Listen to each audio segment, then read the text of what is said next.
বিসমিল্লাহির রহমানির রহিম। পরম করুণাময় ও অসীম দয়ালু আল্লাহর নামে শুরু। والنازعات غرقا والناشطات نشطا والسابحات سبحا فالسابقات سبقا فالمدبرات أمرا। শপথ সেই ফেরেশতাগণের যারা ডুব দিয়ে আত্মা উৎপাটন করে, শপথ তাদের যারা আত্মার বাঁধন খুলে দেয় মৃদুভাবে, শপথ তাদের যারা সন্তরণ করে দ্রুত গতিতে, শপথ তাদের যারা দ্রুত গতিতে অগ্রসর হয়, এবং শপথ তাদের যারা সকল কর্ম নির্বাহ করে। কিয়ামত অবশ্যই হবে। يوم ترجف الراجفة تتبعها الرادفة قلوب يومئذ واجفة أبصارها خاشعة يقولون أئنا لمردودون في الحافرة أئذا كنا عظاما نخرة قالوا تلك إذا كرة خاسرة। যেদিন প্রকম্পিত করবে প্রকম্পিতকারী, অতঃপর পশ্চাতে আসবে পশ্চাৎগামী, সেদিন অনেক হৃদয় ভীত বিহ্বল হবে, তাদের দৃষ্টি নত হবে। তারা বলে, আমরা কি উল্টো পায়ে প্রত্যাবর্তিত হবই গলিত অস্থি হয়ে যাওয়ার পরও? তবে তো এ প্রত্যাবর্তন সর্বনাশা হবে। فإنما هي زجرة واحدة فإذا هم بالساهرة هل أتاك حديث موسى إذ ناداه ربه بالواد المقدس طوى اذهب إلى فرعون إنه طغى فقل هل لك إلى أن تزكى।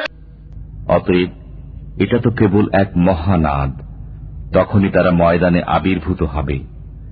মুসার বৃত্তান্ত আপনার কাছে পৌঁছেছে কি, যখন তার পালনকর্তা তাকে পবিত্র তুয়া উপত্যকায় আহ্বান করেছিলেন, ফিরাউনের কাছে যাও, নিশ্চয়ই সে সীমা লঙ্ঘন করেছে।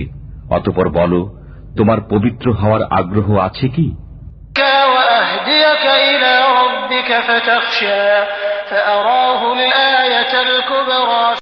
فكذب وعصى ثم أدبر يسعى فحشر فنادى فقال أنا ربكم الأعلى فأخذه الله نكال الآخرة والأولى। আমি তোমাকে তোমার পালনকর্তার দিকে পথ দেখাবো যাতে তুমি তাকে ভয় করো।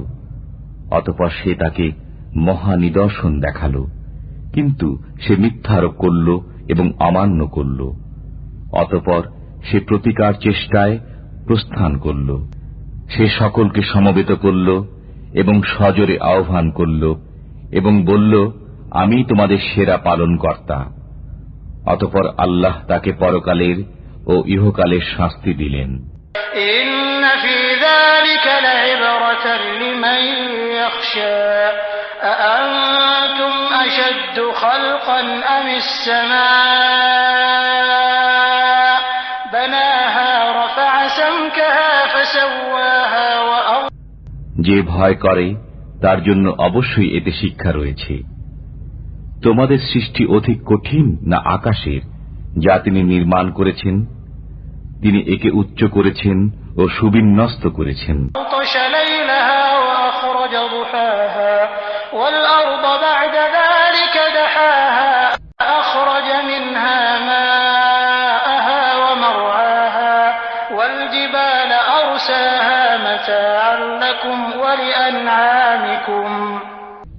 তিনি এর রাত্রিকে করেছেন অন্ধকারাচ্ছন্ন এবং এর সূর্যালোক প্রকাশ করেছেন। পৃথিবীকে এর পরে বিস্তৃত করেছেন। তিনি এর মধ্য থেকে এর পানি ও ঘাম নির্গত করেছেন। পর্বতকে তিনি দৃঢ়ভাবে প্রতিষ্ঠিত করেছেন তোমাদের ও তোমাদের চতুষ্পদ জন্তুদের উপকারার্থে।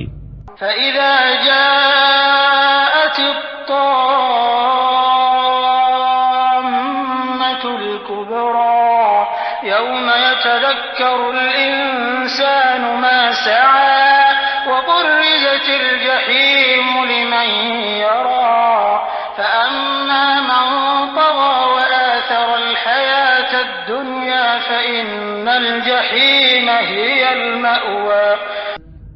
অতঃপর যখন মহাসংকট এসে যাবে, অর্থাৎ যেদিন মানুষ তার কৃতকর্ম স্মরণ করবে এবং দর্শকদের জন্য জাহান্নাম প্রকাশ করা হবে, তখন যে ব্যক্তি সীমা লঙ্ঘন করেছে এবং পার্থিব জীবনকে অগ্রাধিকার দিয়েছে, তার ঠিকানা হবে জাহান্নাম। وأما من خاف مقام ربه ونهى النفس عن الهوى فإن الجنة هي المأوى। পক্ষান্তরে যে ব্যক্তি তার পালনকর্তার সামনে দণ্ডায়মান হওয়াকে ভয় করেছে এবং খেয়াল খুশি থেকে নিজেকে নিবৃত রেখেছে, তার ঠিকানা হবে জান্নাত।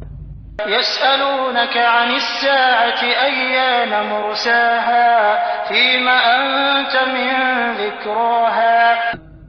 তারা আপনাকে জিজ্ঞাসা করে কিয়ামত কখন হবে, এর বর্ণনার সাথে আপনার কি সম্পর্ক? إلى ربك منتهاها إنما أنت منذر من يخشاها كأنهم يوم يرونها لم يلبثوا إلا عشية أو ضحاها। এর চরম জ্ঞান আপনার পালনকর্তার কাছে। যে একে ভয় করে, আপনি তো কেবল তাকেই সতর্ক করবেন। যেদিন তারা একে দেখবে, সেদিন মনে হবে যেন তারা দুনিয়াতে মাত্র এক সন্ধ্যা অথবা এক সকাল অবস্থান করেছে।